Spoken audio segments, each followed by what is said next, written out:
Hello and welcome to the Trust and Influence in B2B podcast. I'm your host, Joel Harrison. As the title suggests, this podcast is a broad remit covering the evolving challenges associated with generating trust and influencing buyers in all areas of B2B. These are perennially tough challenges, but they've taken on a new urgency and resonance in what is very much a changing landscape. Episodes are released weekly, so please don't forget to subscribe and like or rate this episode or the podcast as a whole. We'd love to get you listening along in future. In today's episode, we're going to explore how brand purpose can become a truly powerful trust builder in B2B and what it takes to make purpose authentic rather than performative. In B2B services, trust isn't built through advertising alone. It's built through tens of thousands of daily interactions between frontline colleagues and clients. When a company's purpose feels real and lived, that consistency across touchpoints becomes a powerful trust signal. When it feels hollow, the disconnect is immediately apparent. So my guest to talk about this today is Maria Winn, who's Chief Marketing Officer at Mitie, the UK's leading facilities management company. Mitie employs over 70,000 people who operate in some of Britain's most critical environments, hospitals, schools, government buildings, and major corporate HQs. Maria has led a significant brand strategy relaunch, defining a new purpose centered on better places, thriving communities. A purpose that needed to resonate not just externally, but with tens of thousands of colleagues who deliver Mitie services every day. Maria herself brings over 20 years of B2B marketing experience from organisations including BT, Ford, and Vodafone. She's a fellow of the Chartered Institute of Marketing, and under her leadership, Mitie's marketing team won the gold for B2B Marketing Team of the Year at the 2023 B2B Marketing Awards.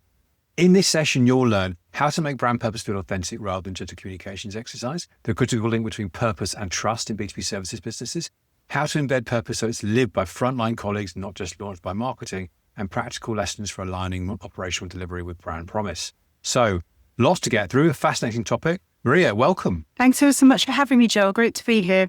Well, it's lovely to see you. I've known Maria for a long time, and it's great to be able to really talk to her in detail about some of the stuff she's been doing. And it's a fascinating topic. So, Maria, I've provided a really brief overview of your resume, your CV there.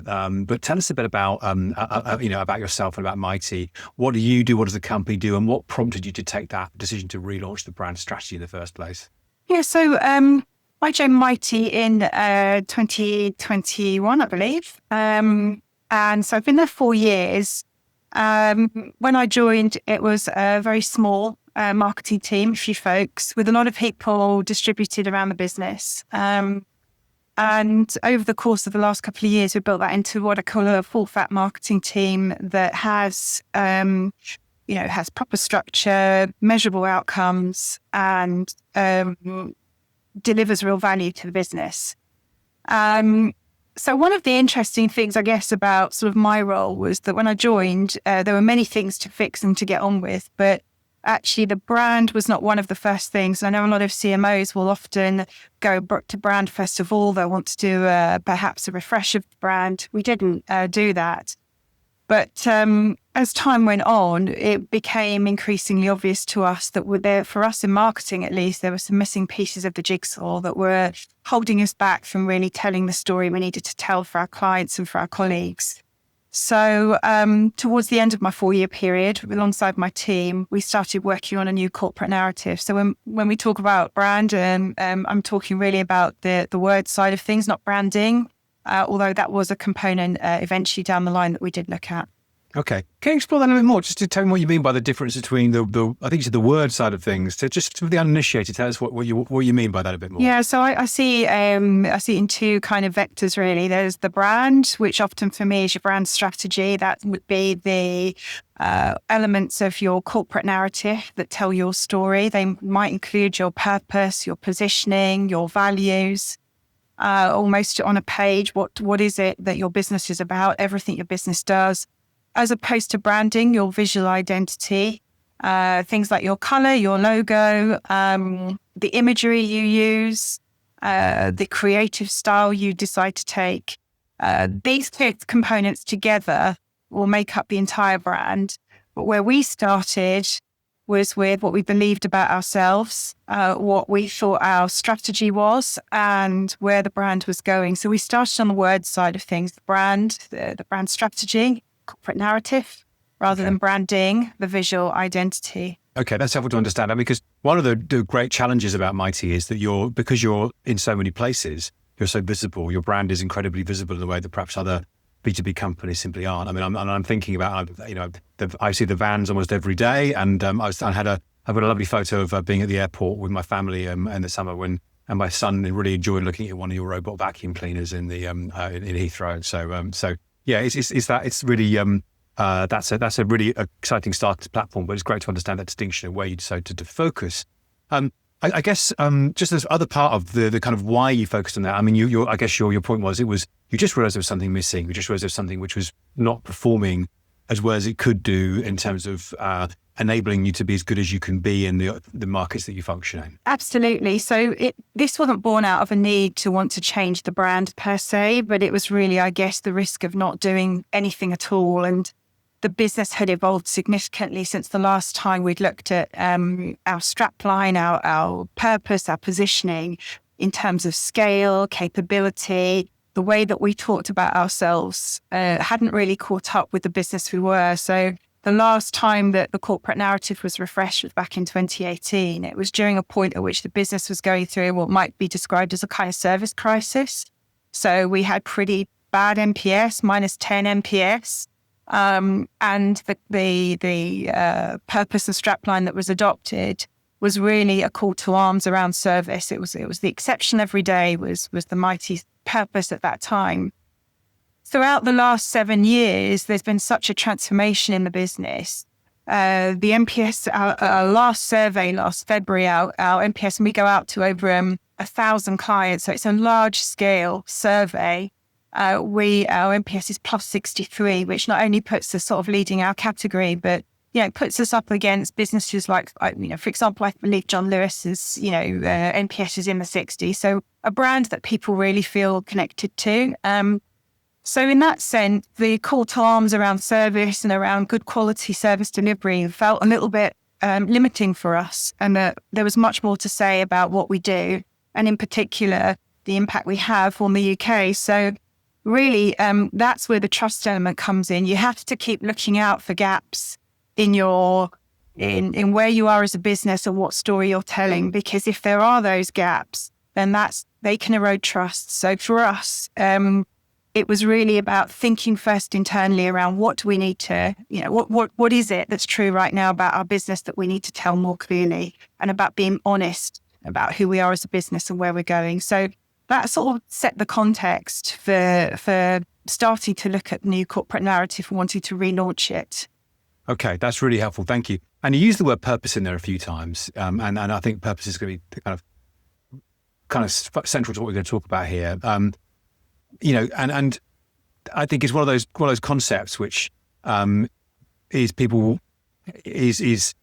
perhaps not as fashionable in marketing terms as it might once have been, but it's incredibly important. How did you go about ensuring that this new purpose felt authentic to who Mitie is rather than just a communications exercise? I think this is where actually a lot of purposes fall down. We started off the journey by saying we wanted it to be more than what we called words on the wall. And we've got our HQ in the Shard. We've got lots of words on the wall, our values, as a lot of businesses have. So we started with behaviour, and we started to ask people, both our colleagues and our customers, where do you rely on Mitie the most, especially when things are under pressure. So we started with behaviour, and we wanted to understand it had to describe something. The purpose had to describe something that was already true rather than something that was very aspirational for it to be authentic. For us, we've got a lot of frontline colleagues. They deliver our frontline services. We always set out on the mission that if we had to explain it to them, then we had failed. It had to be immediately obvious when we spoke about the purpose. Our colleagues had to say, "I get it. I see myself in it. I feel that's kind of, I feel and understand it." And actually, to be fair, I would just like to sort of mention the role our PLC board played in helping us actually, and it was sort of one of the learnings as a CMO. We got some of our board members involved who have such a great deal of expertise from a number of businesses that they really challenged us and asked us questions and pushed us to simplify. It took us a couple of goes, so we didn't solve it first up. We had to go back around the loop, but it was our board team and our CEO that really made sure that we were very clear and very simple in the way that we expressed the purpose of the business. And that's the way I think to keep it authentic. So tell us, I mean, the bit actually, ironically, looking at a question to be prepared for, I didn't actually ask you, how have you expressed this to make this so clear? What was the use of words that you came up with that those executives, those C-suite executives sanctioned, and then B, were resonant with people on the ground immediately? So the purpose was the one that you mentioned earlier on, Joel. It's better places, thriving communities. It's a kind of two-part purpose. And what we wanted people to... Mitie is an organisation of 70,000 people. Some of those people will be delivering frontline services that might involve cleaning of a station, a couple of shifts a week cleaning a station, or it could be very complex work, very working with AI, working with engineering. So we needed something that spoke to a real breadth of people. So it's a two-part, better places for folks that, for them, they might not always be able to buy into the idea that what they're doing is creating thriving communities, but they would certainly buy into the idea that what they do is about making places better for people that use them, making that day a little bit nicer for people who are using those services.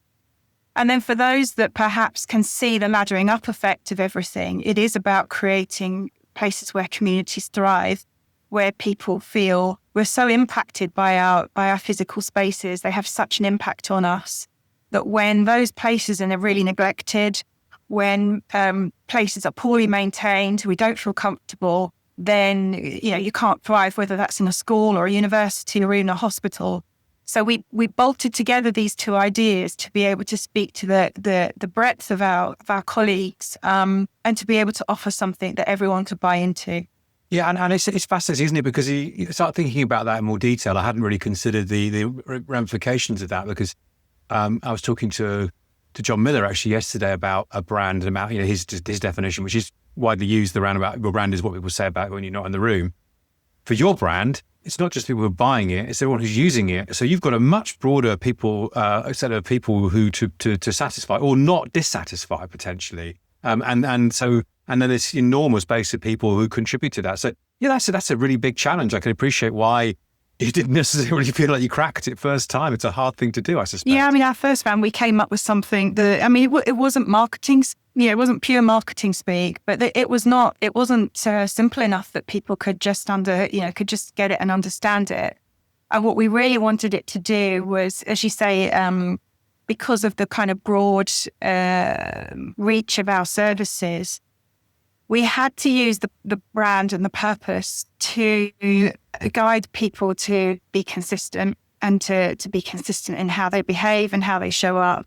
Because it's actually the main role of brand is creating that consistency at scale so that people feel like that's a Mitie service. They feel like when they come into a building, this is looked after by Mitie, it's cared for by Mitie, and I see that. So it became that idea of building trust through consistency was also part of that story. And this is really where it's so interesting how different business functions depend on each other. And often we talk about marketing and sales, obviously, and marketing IT. This is a marketing and HR alignment, right? Because 70,000 people. So HR in this context has got to be your best friends. So, I can imagine you had to work very closely with them.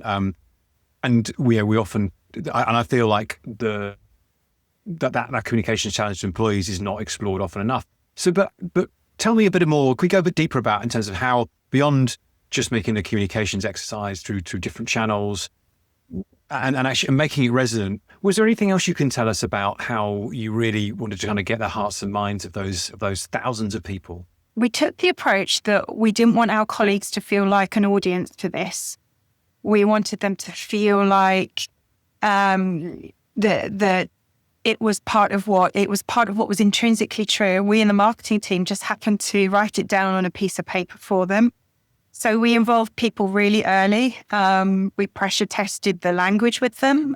We made sure that internally. And then we really focused on helping leaders within the business take it out through the business, because there's only so much reach that we can have. We relied on those leaders in the business to take it out and giving them the toolkits they needed. So again, it comes back to this idea of sort of giving people consistency. But what I guess one of the important things that we said is we're not really expecting people to recite it. We wanted them to embrace the spirit of it. And we wanted them to use it because although it is a set phrase, better places thrive in communities. And we stick to that quite rigidly in anything that we write down. We wanted them to understand the essence of it more importantly than to be able to, exactly articulate it. So it's not about a slogan.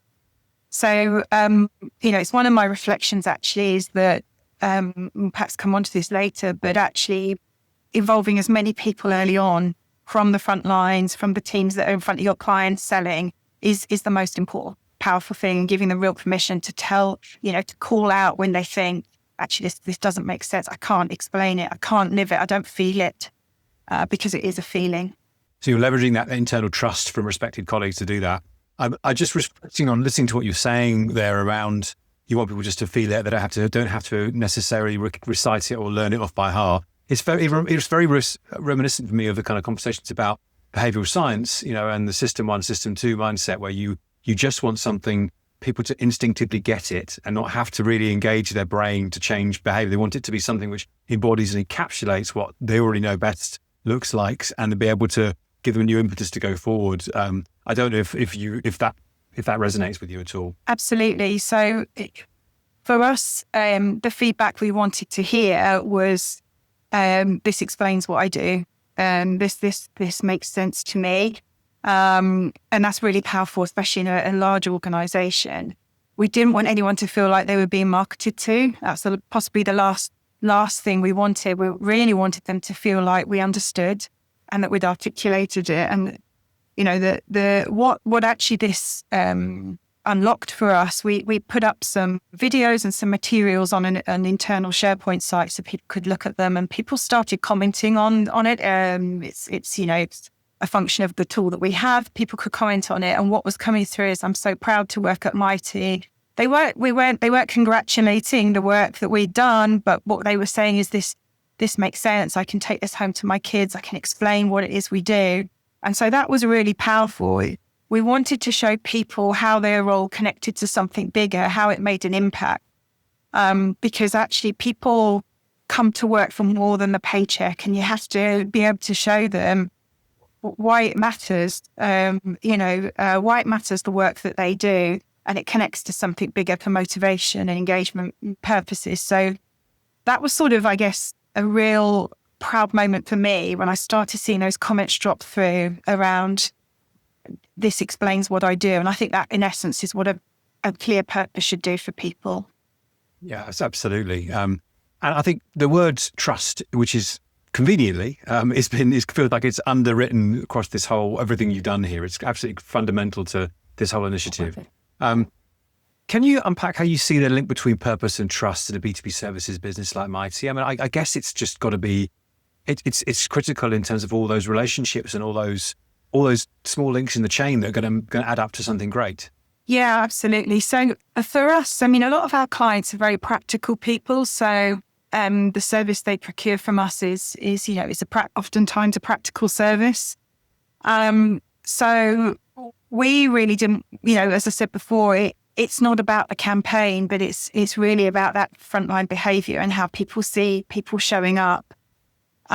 It's helping people with how they're making judgment calls on what they do every day and the framework. And it's that consistency, I think, that clients tie into.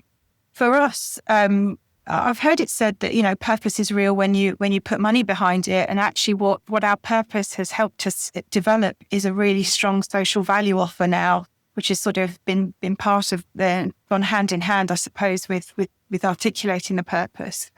But this idea of thriving communities is so much at the centre of what we do that now that's, expanded into a very distinct and discrete social value purpose that the business invests over £1 million annually, and sort of to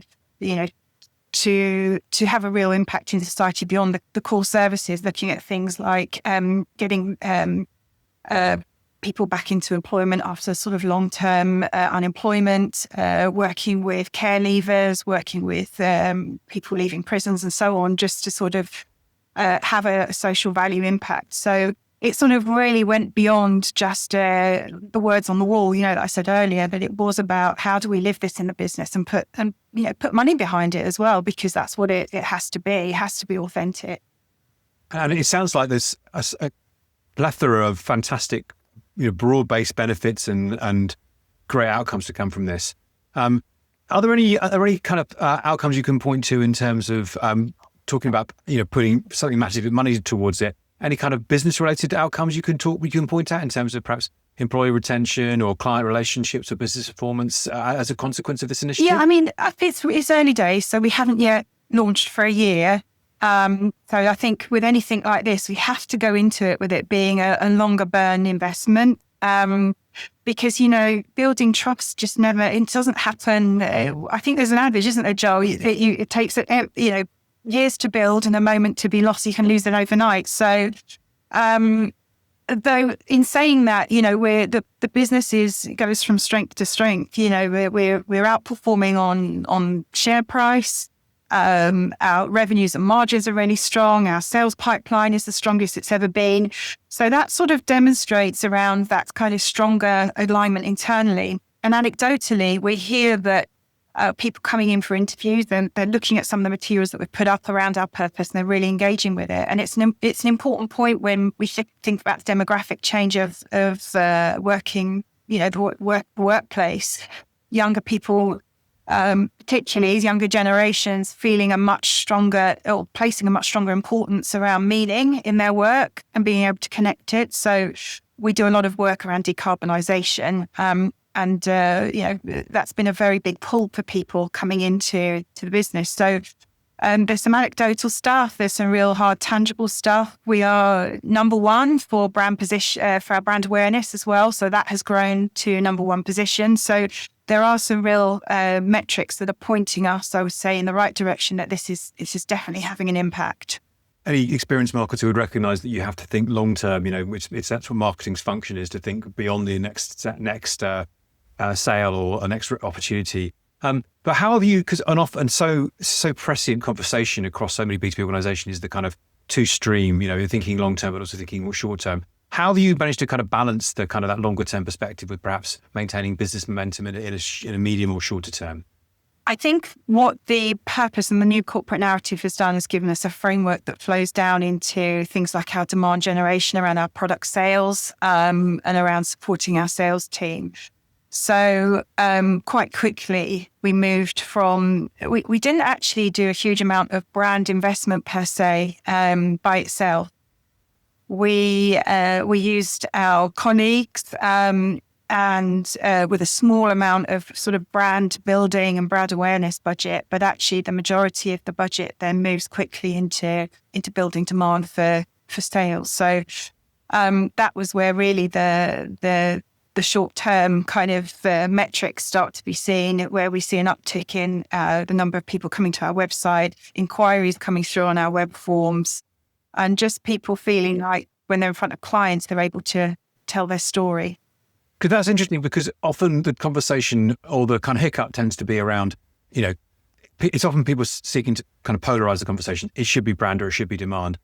And one of the reasons for that is the investment, right? If what you've said there is that actually it wasn't as if you spent a number with several zeros next behind it on advertising, for example. Actually, it was more, you were actually quite savvy and kind of creative in terms of your use of the internal sales channels and the relationships to bring that message to life. We have to be really purposeful with our budgets. So we had a small amount to get us going around brand awareness, but then we worked really hard on our own channels to drive out the message, and really continued to push into demand channels so that we should keep that shorter term going.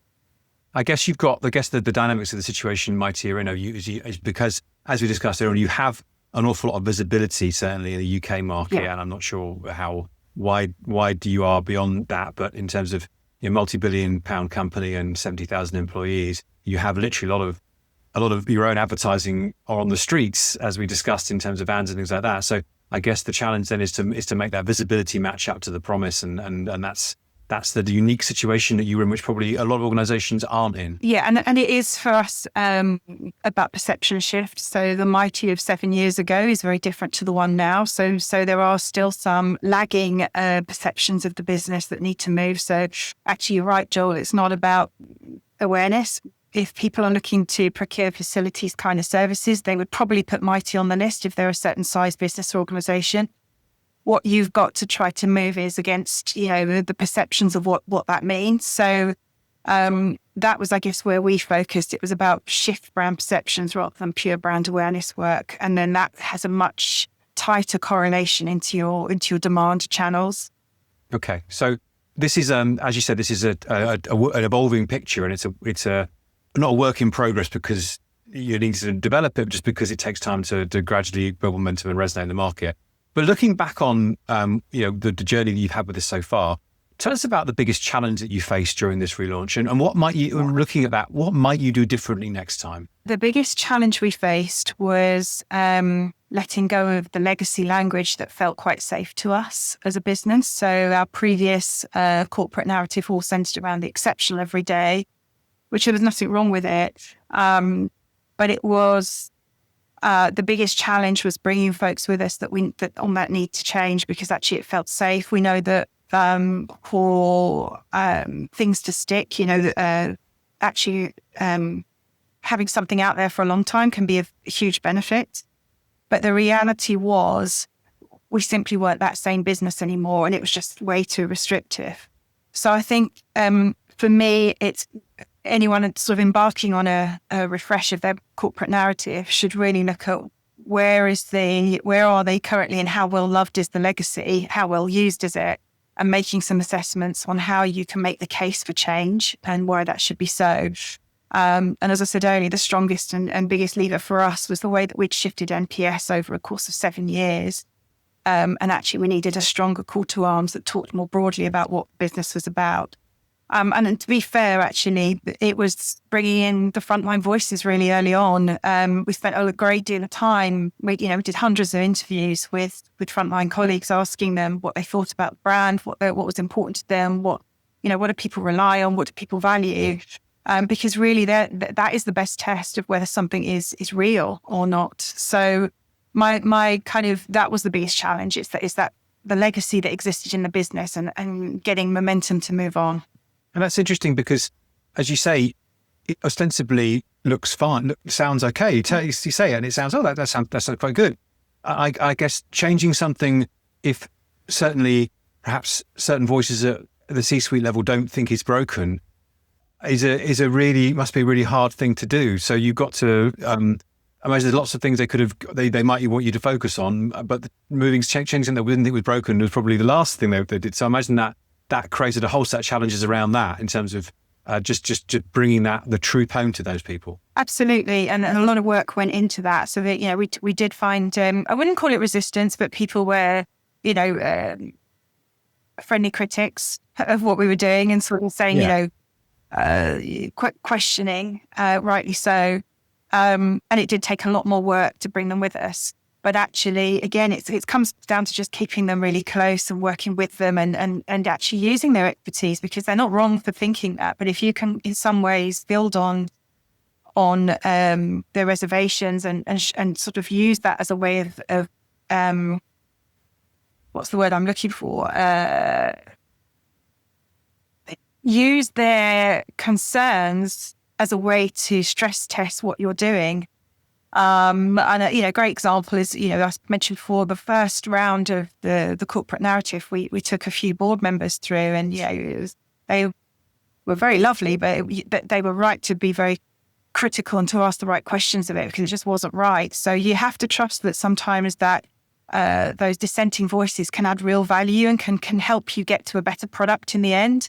By the end of our process, and it took us I think probably around from beginning to end, from sort of writing the brief to launching, we were probably at it for 6 months. By the end, we had everyone on board. There were really, everyone had come on board by the end, but it was that process of bringing them with us and listening to them, because actually their concerns were valid and helped us get better. Okay, that's really fascinating. So for organizations trying to build trust through purpose, I mean, you've had a unique experience of this. Well, everyone's got a unique experience, but actually, let me just start that way again. So Maria, thank you for that. So for organizations trying to build trust through purpose, what are the key principles or pitfalls that you'd highlight? For many organizations, I think purpose is just this thing that sits on the front of the annual report. You might have it up in the office somewhere. But for it to be powerful, it really has to be more than decoration. It has to be embraced by the business and be seen as a direction. So it has to kind of influence behavior. And for that to be true, a purpose has to, I guess, articulate something that's already true already in the business, that people see and believe in, that perhaps is not very well articulated, that outcome you deliver for your customers.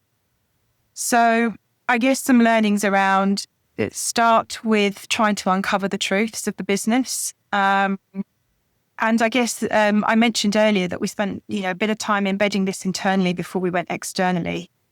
So we didn't immediately go out externally with this. We took a lot of time and that helped us make sure that we had it right and that we had it right for customers. So I think that would be the other key learning I'd put forward, that get it right internally first.